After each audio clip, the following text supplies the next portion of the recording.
कब्रिस्तान है, उसको आप एक झट में कह देंगे ये वक्फ बाय यूजर है, रिकॉर्ड नहीं है, वो खत्म हो गया सारी चीजें। और दूसरी सबसे बड़ा इंपॉर्टेंट चीज है कि आपने कहा सेक्शन 2 में जो ट्रस्ट है, अगर कोई ट्रस्ट है तो वक्फ अप्लाई नहीं होगा। भाई हमारे यहाँ जितनी यूनिवर्सिटी हैं, कॉलेजेस हैं, सब में मस्जिदें हैं, मदरसा हैं और उसके अंदर कब्रिस्तानें हैं, वक्फ किया हुआ है, उसमें बहुत सारी चीजें, आप एक झटके में कैसे कह दें कि वक्फ खत्म हो जाएगा। सबसे बड़ा चीज तो ये है कि आप जो अमेंडमेंट हुआ इसमें सेक्शन 3 में पार्लियामेंट में अमेंडमेंट जो हुआ उसमें यह कह दिया गया कि भाई जो एंशिएंट मोन्यूमेंट्स हैं वक्फ से बाहर हो जाएंगे, वक्फ अप्लाई नहीं होगा। मतलब एक झटके में पूरा हिस्ट्री जितने 200 साल 500 साल पुराने जो हमारे वक्फ दिए हुए, वक्फ क्या है? वक्फ मुसलमानों का एक अपना मजहबी एस्टेब्लिशमेंट है और ये इस्लाम का एक बहुत खास जुज़्व है, मतलब कि इंपॉर्टेंट चीज़ है, फंडामेंटल राइट्स है। आर्टिकल 25, 26 आप जो फंडामेंटल राइट्स जो संविधान में दिया गया है, इस चीज़ में आपको वक्फ का भी अधिकार है चैरिटी पर्पज से। इसमें लिखा हुआ है कि अगर कोई ऐसा अधिकार या कोई ऐसा रिलीजियस पर्पस जिससे पब्लिक ऑर्डर या हेल्थ या सिक्योरिटी को अगर खतरा है तब सरकार कोई उस पर रिस्ट्रिक्शन के लिए कानून बना सकती है। ऐसा तो यहाँ कुछ है नहीं। तो इन सारी बातों का बहुत डिटेल डिस्कशन हुआ और कोर्ट भी इस मिजाज में था इसको अभी स्टे करने के लिए, लेकिन अभी दूसरे पार्टी का जो गवर्नमेंट है उनका रिक्वेस्ट है कि हमें और कुछ बहस करने का मौका दिया जाए, इसलिए मैटर कल के लिए अभी अर्जेंट कर दिया गया।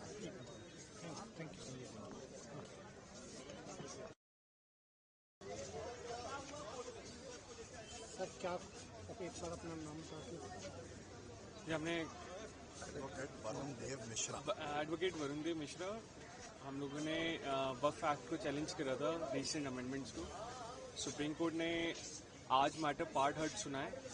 Supreme Court is also put the matter for next date of hearing. इसमें हिंदी में बोलना है, इंग्लिश में बोलना है? आप कंटिन्यू।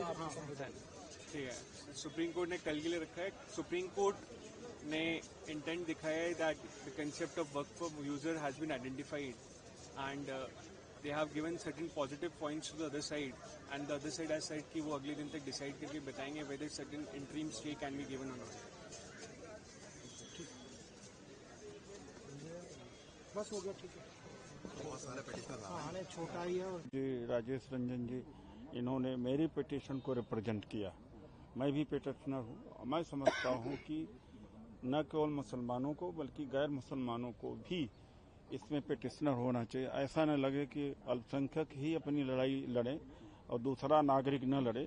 उस नागरिक की हैसियत से हमने अपनी पिटीशन यहाँ फाइल की है और जो प्रिलिमिनरी हियरिंग हुई है, जो इंडिकेशन मिले हैं उसमें यह है कि जो गैर मुस्लिम रखने का प्रावधान है उसको सुप्रीम कोर्ट शायद खत्म करने जा रहा है। वक्फ बाय यूजर जो एक प्रिंसिपल ले डाउन हुआ था बाबरी वाले केस में कि अगर कोई आदमी दान देता है अपनी जमीन कब्रिस्तान को किसी चीज के लिए तो उसको क्वेश्चन नहीं किया जाएगा, जो यूज कर रहा है उसका अधिकार होगा, उसको सरकार ले नहीं सकती। बाकी हमारे जो लीगल पॉइंट्स हैं वो शाहिद अली जी रखेंगे। देखिए, इसमें 8-10 जो इनके मेन चीज थी, 8-10 में से जो 2 मेन अटैक थे इनके, वो थे ये वक्फ बाय यूजर को खत्म करना चाहते थे, कर लिया इन्होंने अमेंडमेंट के जरिए, और 2 नॉन मुस्लिम को वक्फ काउंसिल के अंदर ये लेके आना चाहते थे। ऑनरेबल सुप्रीम कोर्ट में आज तकरीबन 3 घंटे की हियरिंग के बाद में ऑनरेबल सुप्रीम कोर्ट साफ वाजे किया है कि हम ये ऑर्डर पास करेंगे या हम ऑर्डर पास करना चाह रहे हैं, ये जिसपे स्टेट काउंसिल ने यानी गवर्नमेंट काउंसिल ने कहा जी कल तक के लिए मुलतवी कर दीजिए। तो वो जो वहां पर बताया गया था वो ये बताया गया था ऑनरेबल सुप्रीम कोर्ट की तरफ से कि हम वक्फ बाय यूजर को रिटेन करेंगे इंटरिम, जब तक इसकी पूरी सुनवाई ना हो जाए, यानी इंटरिम ऑर्डर इस तरह का करने जा रहे हैं। दूसरी चीज क्या थी इसमें कि जो नॉन मुस्लिम को आपने इंक्लूड किया उसको भी हम स्टे करेंगे। अभी ये इंटरिम ऑर्डर के ऊपर बात चल रही है, फुल्ली इनको एग्जामिन किया जाएगा सारी चीजों को। अब ऑनरेबल सुप्रीम कोर्ट इसको खुद एग्जामिन करेगी या किसी दूसरे हाई कोर्ट को रेलीगेट करेगी, ये ऑनरेबल सुप्रीम कोर्ट ने कल डिसाइड करके बताना है। लेकिन ये जो 2 चीजें हैं, 2 प्रावधान जो मेन है, ये जो भी कुछ होगा सुनवाई के लिए रखा जाएगा या दूसरी कोर्ट में जाएगा। ये ऑनरेबल सुप्रीम कोर्ट ने जो आज अपना माइंड दिया है उसके मुताबिक ये दोनों प्रावधान को स्टे करने के बाद दिया जाएगा। आज के लिए कोई इंटरिम स्टे नहीं है। आज के लिए कोई इंटरिम स्टे नहीं है, कल तक के लिए मुलतवी। मुझे लगता है कि कल स्टे हो जाएगा। हालांकि जो बेंच थी वो इंक्लाइन थी स्टे देने का, लेकिन उधर से सरकार की तरफ से जो तुषार मेहता जी थे उन्होंने इसको नहीं होने दिया। संभवतः यह रिलीफ कल मिल जाना चाहिए। एक सर ममता बनर्जी ने कहा है कि 1 साल में दिल्ली की सरकार बदल जाएगी और फिर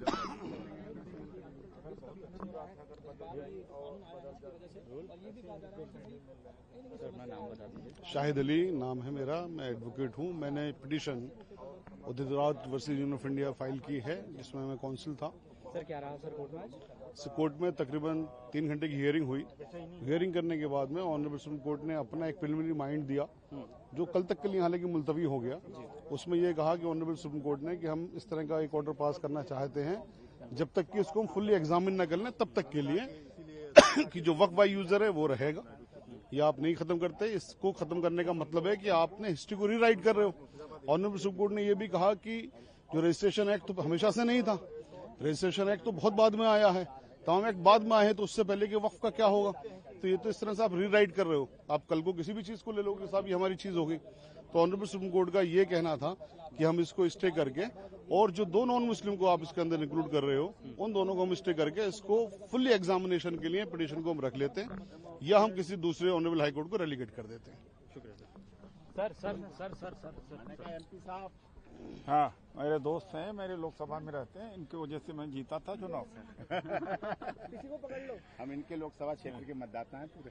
अभी तो कह रहे हैं जल्दी अरे वाह सर क्या रहा सर कोर्ट में? आपने भी पिटीशन लगाई थी। मैंने तो अभी बोल दिया है कि जैसे 2 बातें निकल करके आई। हमारे एडवोकेट हैं जो शाहिद अली जी हैं, उसमें हियरिंग में ये हुआ कि जो वक्फ बाय यूजर, उदाहरण के तौर पर कोई मुस्लिम अपनी संपत्ति दे देता है या कब्रिस्तान के लिए या मस्जिद के लिए, तो ये सरकार वापस नहीं ले सकती।